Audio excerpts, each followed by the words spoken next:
tudo isso vai passar. Em primeiro lugar, eu queria agradecer a professora Rafaela pelo convite. É um prazer participar dessa disciplina de vocês.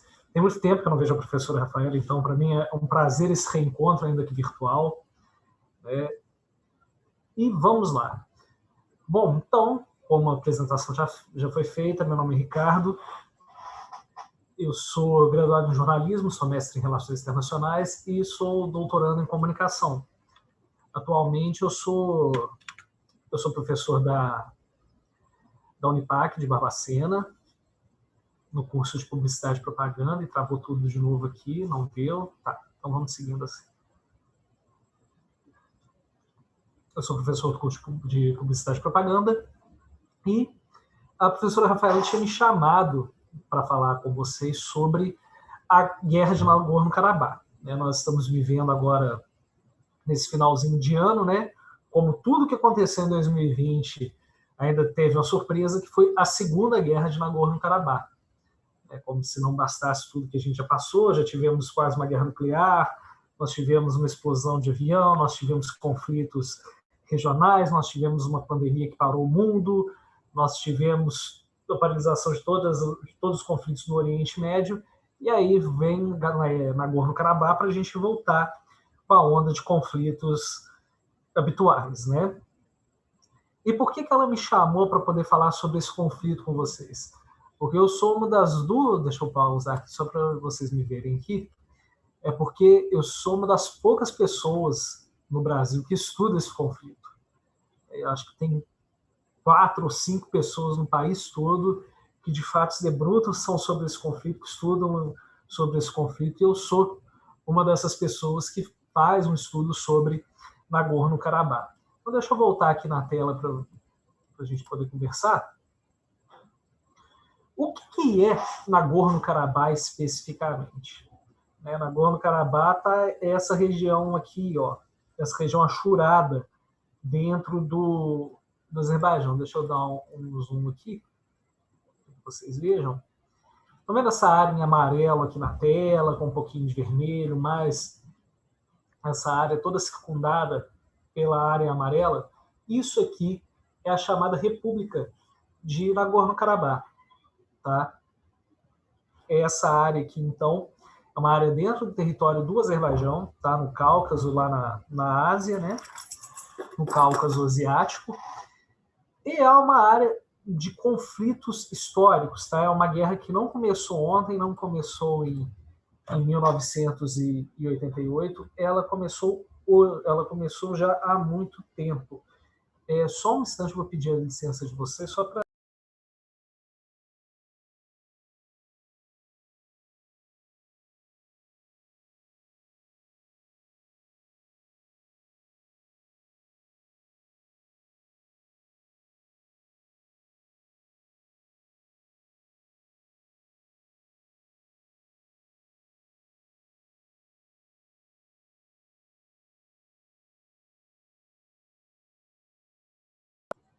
Oi, gente, desculpa, voltando aqui.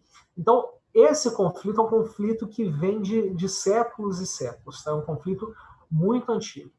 Bom, então, o Nagorno-Karabakh é essa região que a gente viu, e o local ele se tornou uma república autodeclarada em 1992, após o colapso da União Soviética, né? Então, a União Soviética acabou, o Nagorno-Karabakh tentou sua independência do Azerbaijão, não conseguiu, né? Isso aí a gente vai ver mais para frente os motivos. E como não conseguiu a separação, o próprio território decidiu, com base na autodeterminação dos povos, se tornar independente do Azerbaijão e se tornar uma república de fato, como é até hoje. Desde 1992, aquela região vem fazendo uma série de eleições, né, independentes e um referendo que aprovou uma nova Constituição. A gente tem ideia de como a coisa é maluca. Vários observadores internacionais colocam que as eleições de Nagorno-Karabakh são mais independentes e mais sérias que as feitas no Azerbaijão.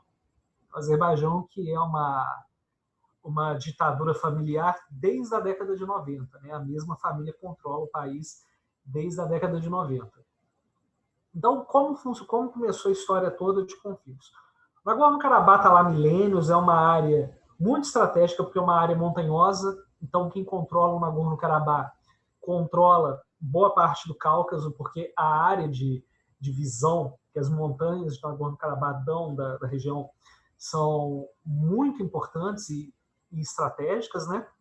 Então, em 1813, essa região se transformou numa possessão da Rússia. Antes disso, a região sempre era dominada ou por Armênia ou por Azerbaijão. Sempre tinha essa troca de poder, essa divisão de poder naquela região. E em 1923, a União Soviética estabeleceu essa região como um oblast autônomo de maioria armênia dentro do Azerbaijão. Tá? O que isso significa? O que é um oblast? Na formação política brasileira, o oblast equivale-se a um estado. Né? Então, era um estado autônomo dentro do Azerbaijão. Tá? Durante o período soviético, essa região teve um desenvolvimento pacato até 1988. Por quê? Em 88, os armênios de Nagorno-Karabakh começaram pressões para que esse oblast fosse transferido da jurisdição azeri à Armênia. Por quê? Questões étnicas. Existiam mais pessoas mais pessoas etnicamente armênias do que azeres daquela região. Né? Em 1989, foi feito um censo dentro dessa região que falava o seguinte: 5 pessoas só se declaravam de etnia azeri, né? E 99,7% da região se colocava como armênia. Então, isso já mostra que há toda uma questão étnica, identitária dentro daquela região. E uma coisa que a gente tem que considerar, eu como um bom construtivista que sou, toda questão de identidade é muito séria e muito eficaz para a formação de estados. Nesse processo identitário que leva o outro a se desvencilhar de tudo, ela é muito séria.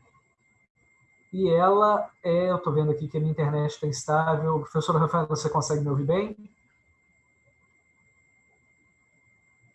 Ah, tá. Porque deu um aviso de conexão instável aqui, eu fiquei preocupado. Ok. Então, observem só que essa questão de identidade é muito forte nessa região. Né? O que levou à guerra não foi recurso natural, porque é uma região que não tem nada, não foi questões econômicas, porque é uma região altamente dependente de importações, né, de recursos que vêm da diáspora armênia, e isso, na verdade, veio da questão identitária. Né? A identidade fez essa questão virar nacionalista e se transformar em um conflito armado. Então, prosseguindo, como é o Nagorno-Karabakh hoje, a República de Artsakh, como é chamada hoje, né, após um referendo em 2017, como é essa região de Nagorno-Karabakh? Bom, Nagorno-Karabakh hoje ocupa cerca de 7 mil quilômetros do território do Azerbaijão, ou seja, um território até considerável. Isso, independência, além de todos os processos de Estado que a República de Nagorno-Karabakh tem hoje, a República do Artsakh tem hoje, esses processos não são reconhecidos por boa parte da comunidade internacional. Tá? Inclusive, nem a Armênia reconhece isso. O que a Armênia deseja é que esse território passe para o território dela. Tá? Um exemplo do não reconhecimento desse processo é que a União Europeia não reconheceu as eleições parlamentares de 2015 e muito menos as eleições presidenciais agora do início do ano. Nagorno-Karabakh mudou sua presidência, né? O governo conseguiu fazer seu sucessor,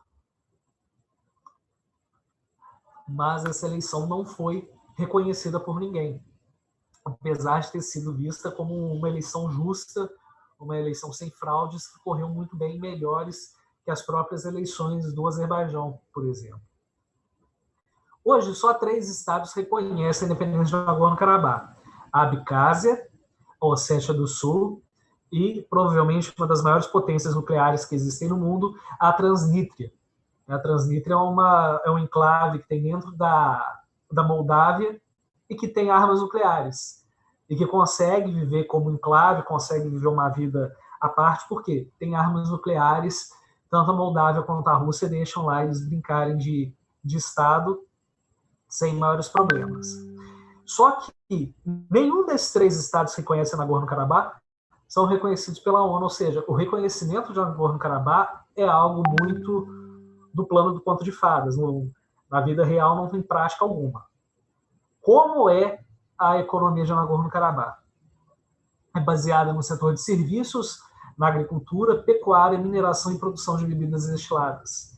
Aqui, gente, a gente sabe que se você não tem uma indústria forte ou alguma coisa que sustente de fato essa economia, nada acontece. Você tem praticamente aí um estado falido. Hoje, esse estado, essa República de Nagorno-Karabakh, ele é altamente dependente das doações que vêm da diáspora armênia, né? E essa diáspora armênia, ela é muito forte no exterior, né? Ela é economicamente muito ativa, é uma população muito rica, e consegue sustentar não só a Armênia, mas também Nagorno-Karabakh.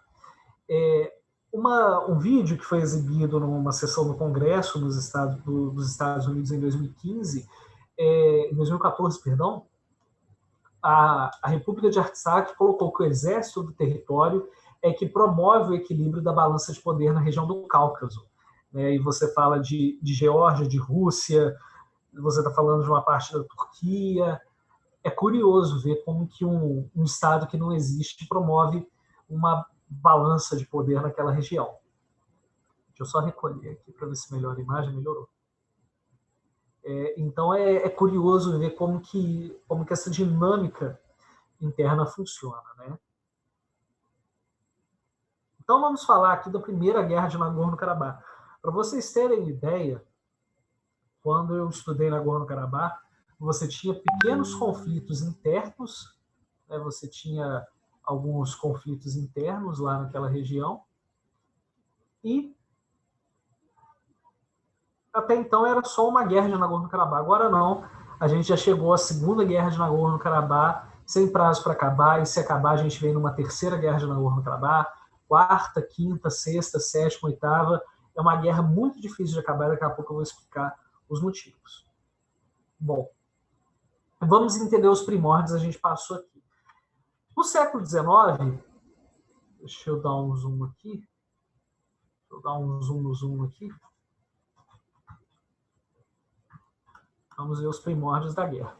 Bom, século XIX.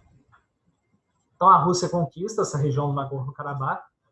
As regiões são divididas e miscigenadas. Aí é que está o pulo do gato, né? Que essa miscigenação que teve entre armênios e azeres causou uma... Como que eu posso dizer?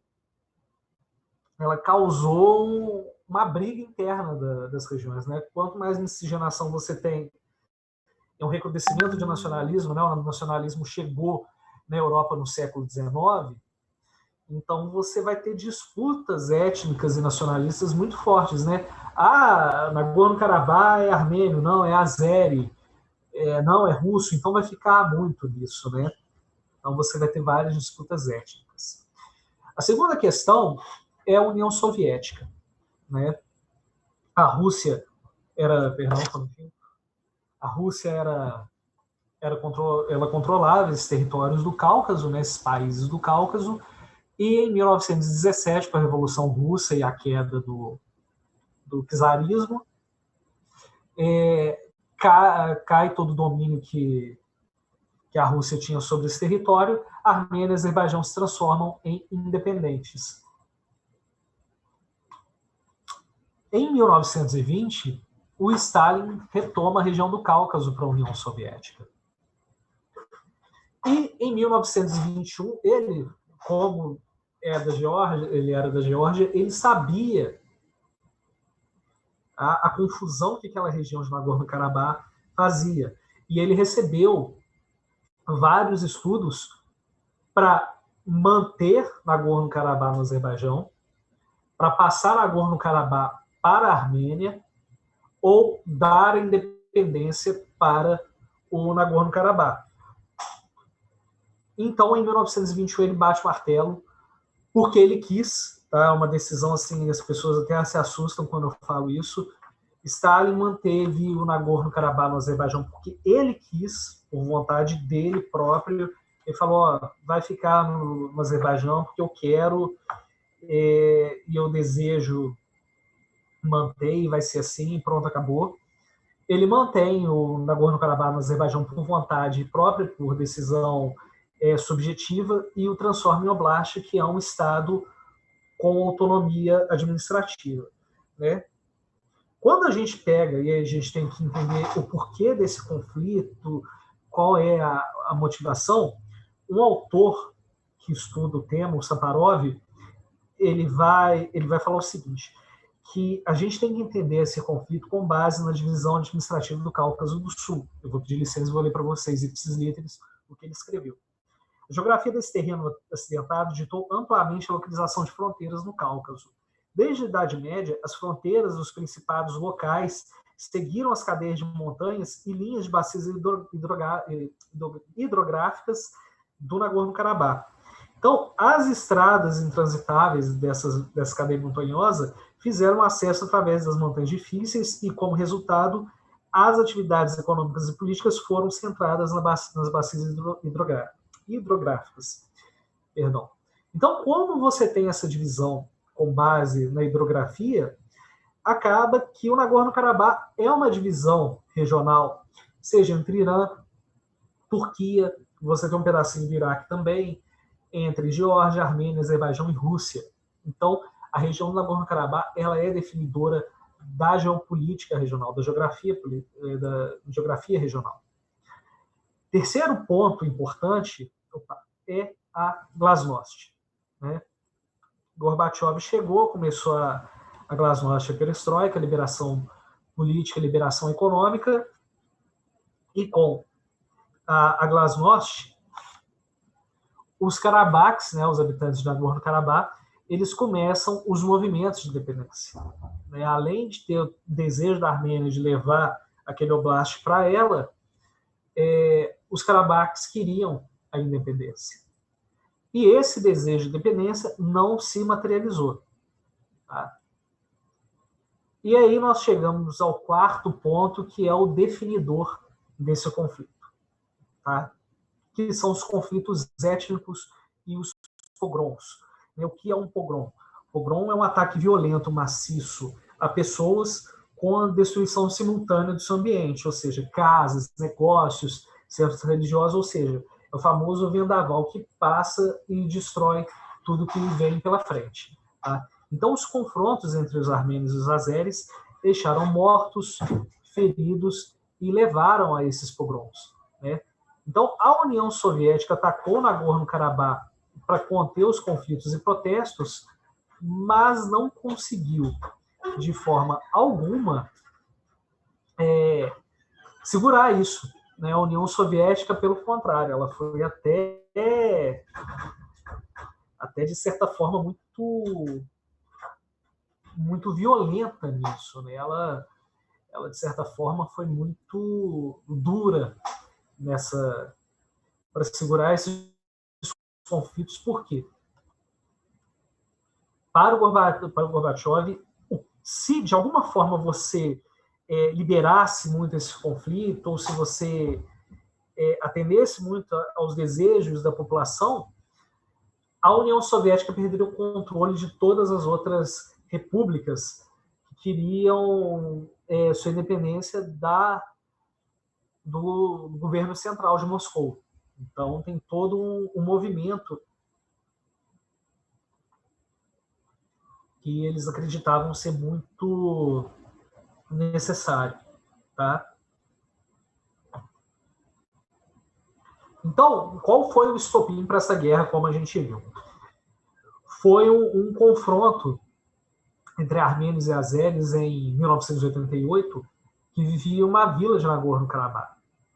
Esse conflito deixou cerca de 50 armênios feridos e 2 azeres mortos por um policial de origem armênia. Em 27 de fevereiro de 1988, enquanto as autoridades davam notícia dessa briga no rádio, aconteceram atentados contra azeres provenientes da Armênia e armênios na cidade de Sumgait, no Azerbaijão.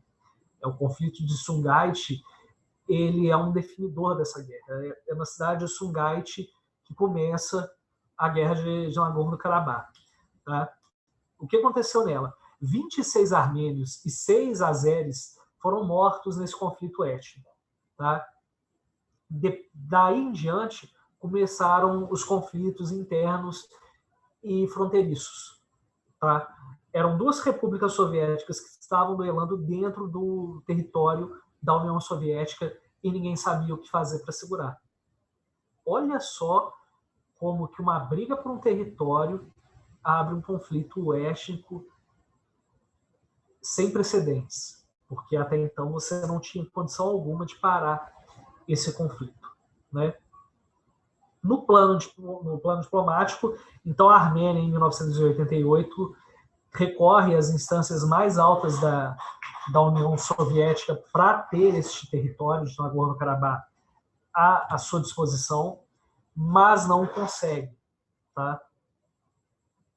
E ainda em 1988, a população do Azerbaijão vai às ruas para manter a sua soberania em Nagorno-Karabakh. A população azeri entra na briga para se manter como soberana na região de Nagorno-Karabakh. E isso cria um grande movimento nacionalista da vida do Azerbaijão. O Azerbaijão sempre foi muito ligado à Turquia, porque eles etnicamente são turcos otomanos. O Azerbaijão tem na sua origem étnica a formação vinda da Turquia. Só que até então sempre foram muito ligados à Turquia. A partir desse momento, o Azerbaijão tem o seu primeiro movimento nacionalista. Né? As pessoas se identificavam como azeres e tinham orgulho disso, tinham orgulho de ser azeres. Isso é interessantíssimo. Tá?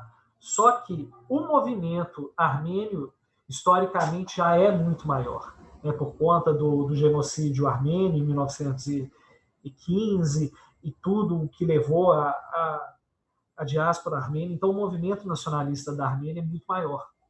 Tá? Então, os movimentos de rua na Armênia foram infinitamente maiores que os do Azerbaijão. Tá?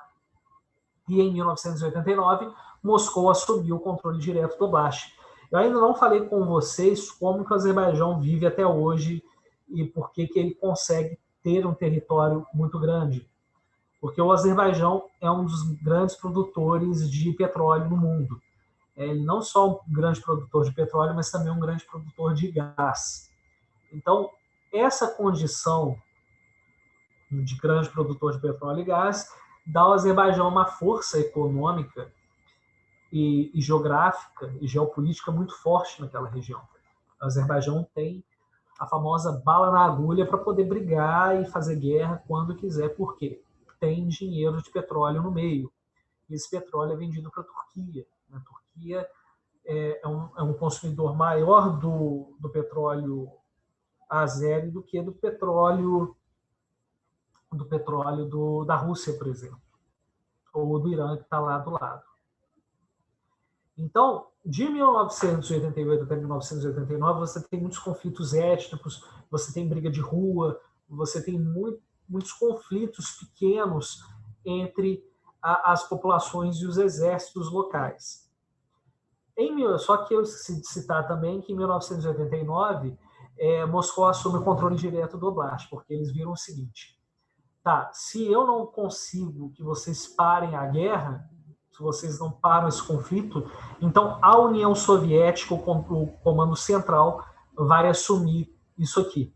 Só que em 1989 a União Soviética já estava num decréscimo, né? Não tinha mais como se sustentar. Né? A União Soviética já estava aí chegando ao seu final.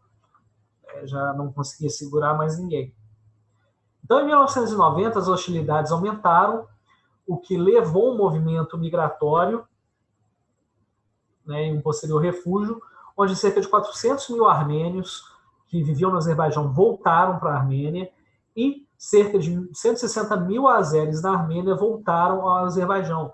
Então, você tem um movimento migratório tão grande que esse é considerado o maior movimento migratório desde a Segunda Guerra Mundial.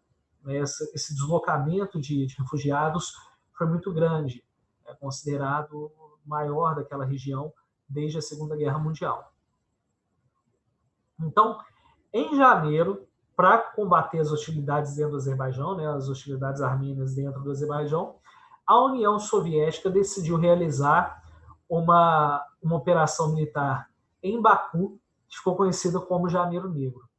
Essa operação foi convocada pelo governo Gorbachev depois de um ataque pogrom a armênios dentro do Azerbaijão, dentro de Baku. E ela envolveu toques de recolher, tá? E foi feita nos dias 19 e 20 daquele mês. Os ataques foram feitos, esses ataques de pogrom, eles foram feitos a um partido de oposição ao governo soviético, né? Esse partido da Frente Popular do Azerbaijão, que tinha um discurso anti-Armênia, né? Um discurso extremamente nacionalista. E a Human Rights Watch fez um relatório sobre esse janeiro negro, falou o seguinte: a União Soviética desceu a marreta na população do Azerbaijão. Tá? A União Soviética tratou todo mundo na porrada, no conflito. Quem estava no meio, o trator passava, né, o tanque passava e matava. Então, a União Soviética não soltou o número de mortos, não falou quantas pessoas foram presas ou feridas, mas o que se tem hoje é o seguinte: mais de 100 de civis azeres foram mortos pelo Exército Vermelho da União Soviética. Então você teve aí um massacre de civis gigantesco e que cria dentro da população um movimento não só de separação da União Soviética, né, um movimento de independência da União Soviética, mas também uma necessidade de se manter na Nagorno-Karabakh. Por quê? Se a União Soviética está matando as pessoas do meu povo, então isso faz com que eu também queira essa independência, né? Aliás, essa independência não, essa soberania desse território. Em 92, a Armênia ataca a cidade de Khojaly, no Nagorno-Karabakh.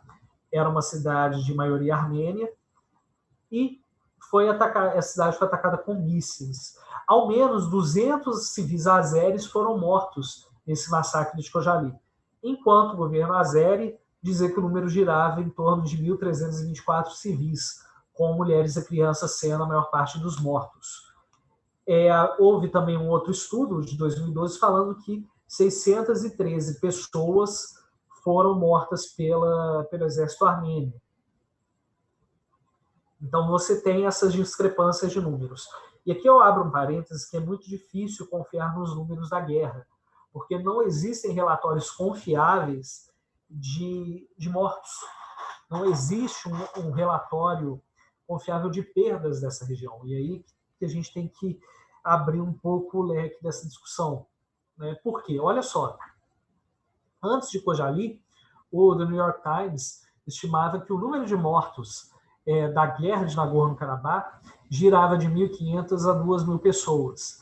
Né? E sempre o governo da Armênia nega esse massacre.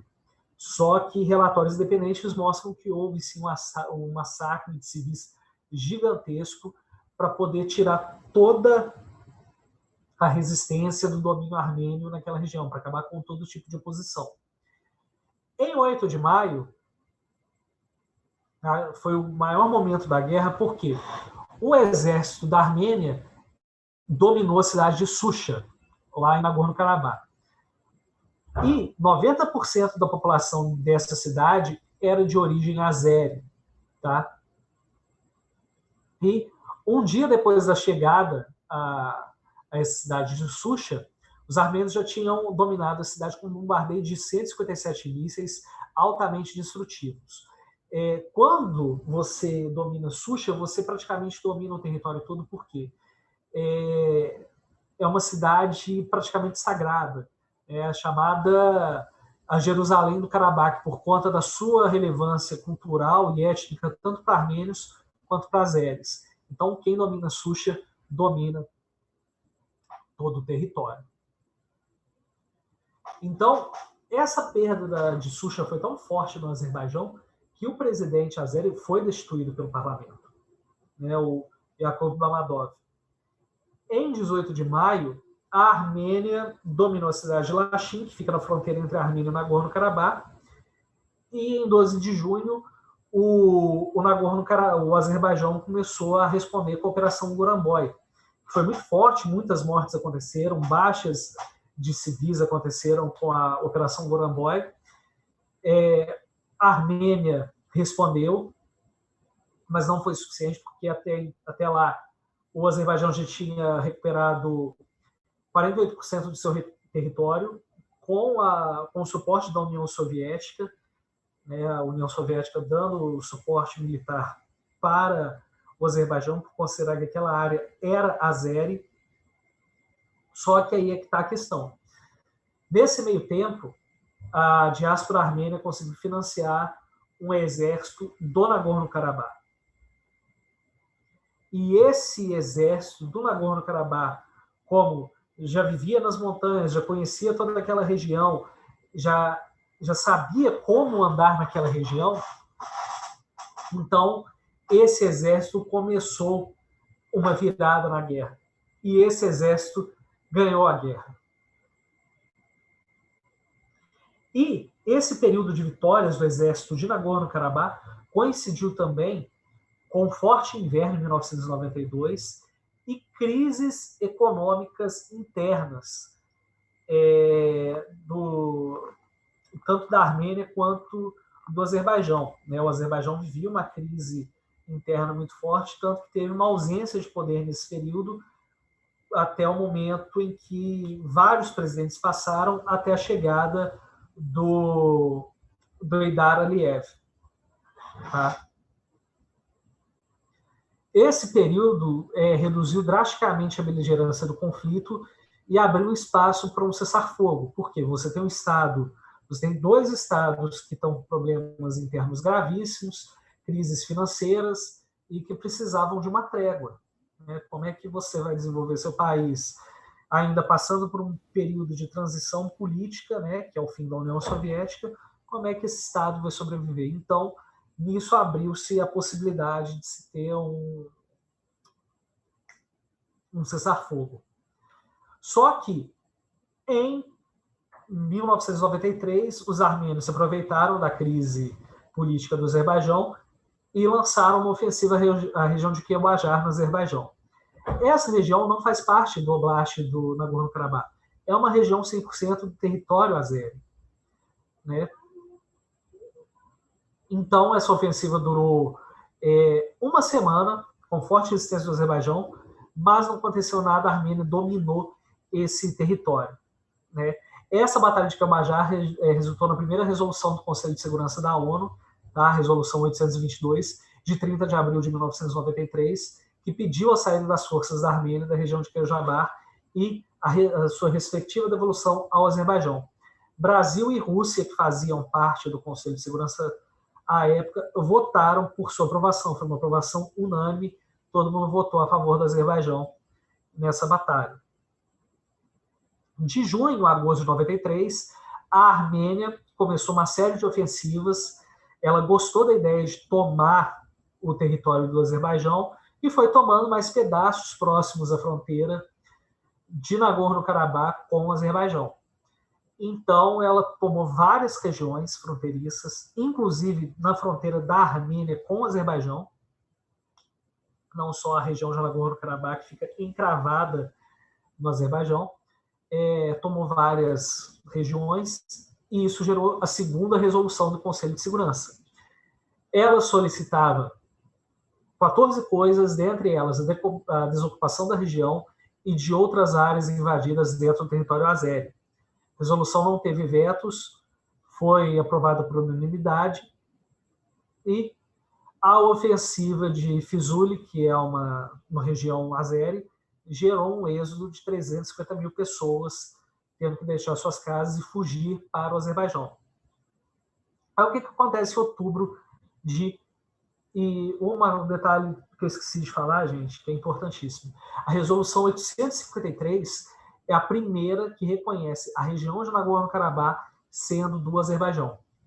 Tá? E é nisso que o governo do Azerbaijão se fia até hoje para dizer que Nagorno-Karabakh pertence ao Azerbaijão.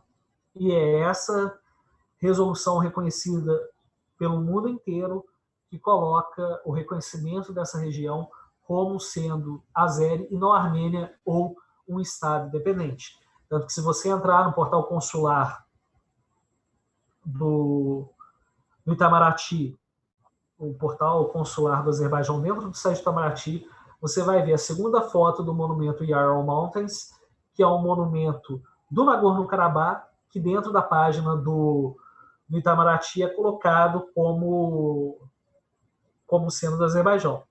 Para o público leigo pode ser pouca coisa, mas para nós que estamos nesse movimento diplomático, isso é um discurso muito forte. O Brasil reconhece que Nagorno-Karabakh é do Azerbaijão e não da Armênia. Olha só como que o discurso aparece mesmo em fotos, né? E a gente tem que ter toda essa análise do discurso muito clara na nossa cabeça. Aí, em outubro, o Heydar Aliyev, que era um líder da República de Naxevikan, ele é eleito presidente do Azerbaijão e permanece no cargo até sua morte em 2003. A chegada do Aliyev no poder, ela coincide com a Resolução 874, que solicitava o cessar-fogo do conflito, reconhecia mais uma vez Nagorno-Karabakh como pertencente ao Azerbaijão, além de outras recomendações. E outra resolução com o mesmo teor também foi enviada aos beligerantes. Aí, em 94, parte da região de Fizuli volta ao Azerbaijão, o Azerbaijão reconquista aquele território, e ofensivas feitas no mesmo mês foram feitas pelo Azerbaijão. Ele recupera alguns territórios daquela área, mas são travadas pelo exército da Armênia e para naquilo. Em 5 de maio de 94, eu acho que a grande conquista do governo Aliyev é o cessar-fogo, né? Representantes da Armênia, do Azerbaijão, da República de Nagorno-Karabakh e do Grupo de Minsk, que é um grupo de países que foi criado para mediar esse conflito, assinam em Moscou o Protocolo de Cheque, que significa o cessar-fogo da guerra de Nagorno-Karabakh depois de 6 anos de disputa. E o que definiu esse cessar-fogo? O status de Nagorno-Karabakh. Se transformou em uma república de fato, tá? Mas de jure, o cessar-fogo manteve essa região pertencente ao Azerbaijão. Tá?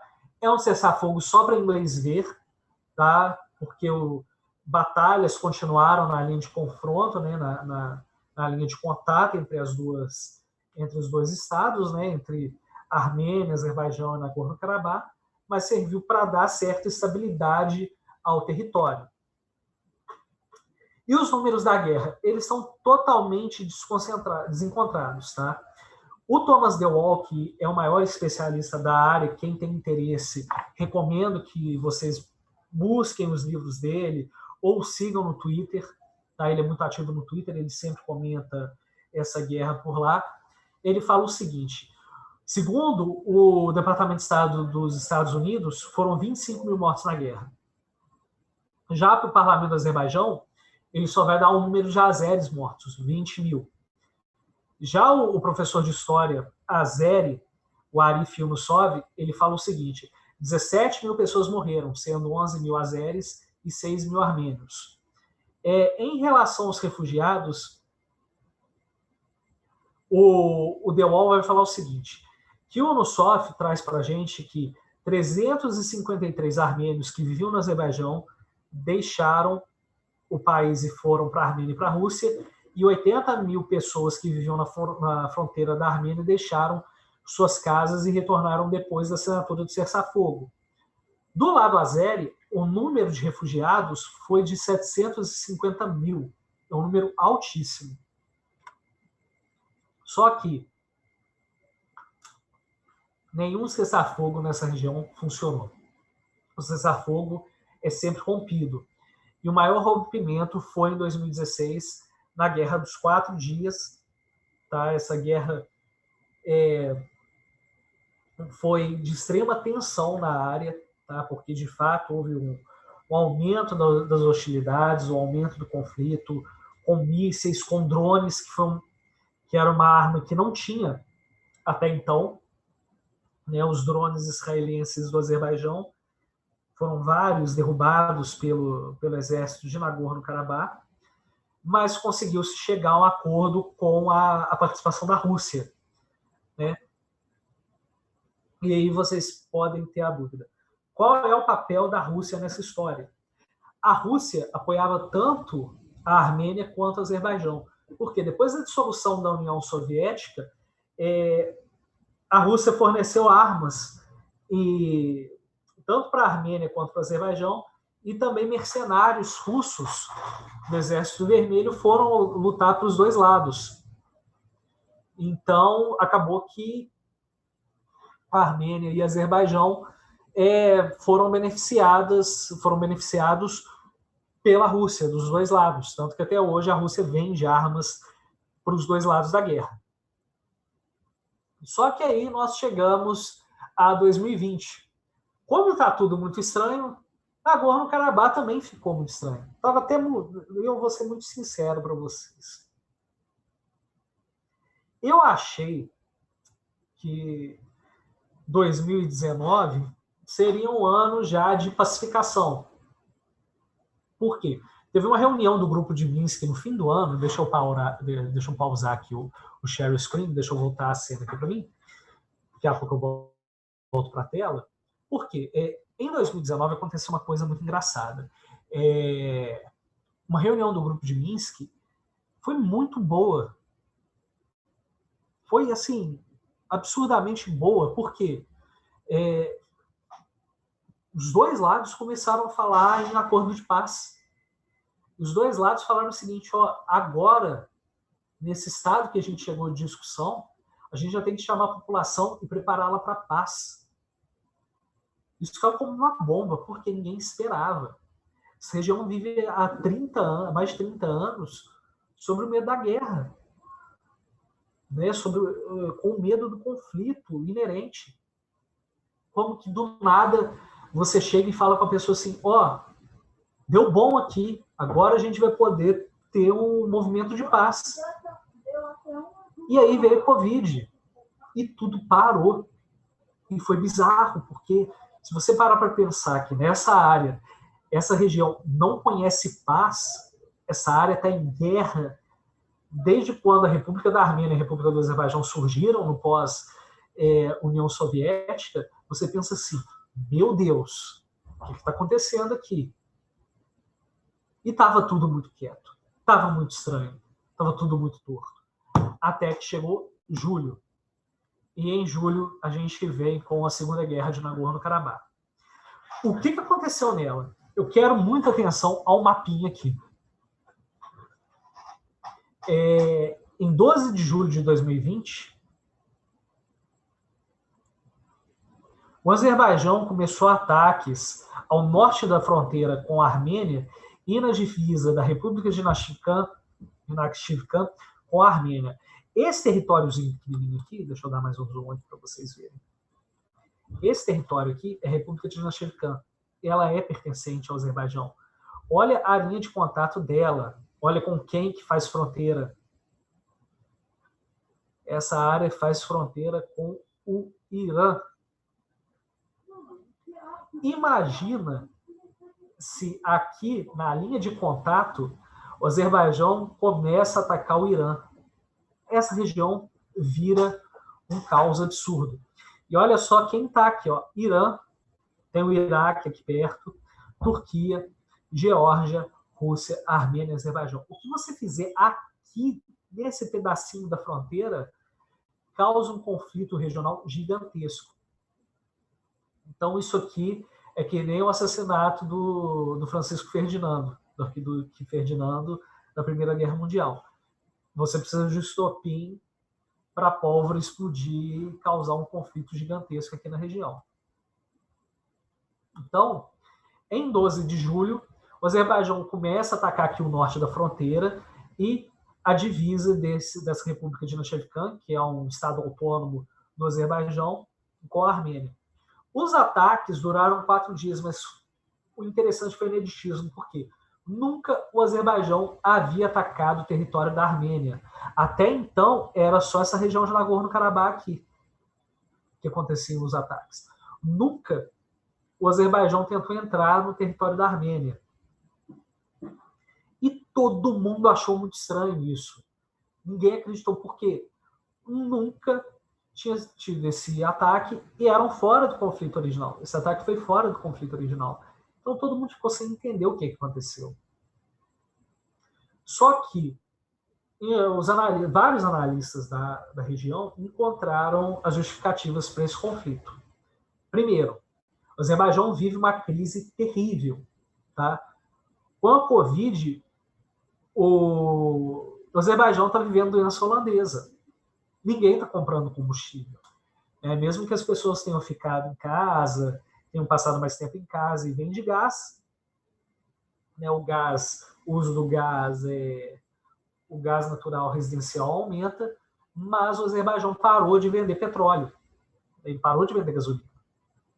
Então, o Azerbaijão começou a viver uma doença holandesa, parou de exportar seu principal produto, o único produto que ele tem forte para exportar. E o que aconteceu? Crise econômica. Como que o governo vai mudar um pouco o foco da crise econômica? Guerra. E também o lockdown no Azerbaijão foi muito forte. A imprensa independente do Azerbaijão começou a mostrar as pessoas sendo presas por saírem de casa, sem justificativa, por colocar as pessoas na rua, se você sai para respirar um ar, as pessoas eram presas, enfim, com até muita violência. Então, essas imagens deixaram a população muito raivosa com o governo. Então, encontrou-se a justificativa aí. Só que muitos analistas desconfiaram o seguinte: esse ataque era uma preparação a um ataque muito maior ao território da Armênia. O que eles viram? Tem boi na linha aí. O Azerbaijão está preparando tudo para invadir o território da Armênia e tentar sacramentar essa guerra. Ao invés de pegar Nagorno-Karabakh, eles vão pegar o território da Armênia. E se pegar, vai ser uma guerra muito forte. Aí, beleza. Parou 4 dias de conflito, dia 16 de julho. Cessar-fogo novamente, mediado pela Rússia. A Rússia começou a fazer um treinamento de guerra na costa do Azerbaijão. Como alerta, vamos parar com isso aí, porque não tem graça, não. Vamos parar com essa história, porque senão o bicho vai pegar pro lado de vocês. E aí parou, 4 dias de conflito, mediado um cessar-fogo pela Rússia, ok. Só que o estado de alerta na região ficou lá no nível máximo, todo mundo lá com a luzinha piscando. E esse estado de alerta ficou em alerta máximo até o dia 27 de setembro. 27 de setembro, o Azerbaijão ataca a linha de contato entre o país e a República de Nagorno-Karabakh, a República de Artsakh, como os Karabaks chamam Nagorno-Karabakh. Aqui, a gente teve uma mudança nesse conflito para todos os outros que já existiam. Pela primeira vez na história, a Turquia entra no conflito. E não só entra no conflito com armamento, com caças, com toda a aeronáutica turca, mas também a Turquia começa a financiar mercenários sírios. O governo Erdogan, sem batalhas no Kurdistão turco, pega aqueles mercenários sírios que foram usados em várias batalhas, desloca-os para o Azerbaijão com a promessa de salários de $2.000 semanais. O mais curioso disso, deixa eu parar aqui para contar uma historinha para vocês. O mais curioso dessa história toda foi o seguinte: Esses mercenários sírios não sabiam para onde eles iam.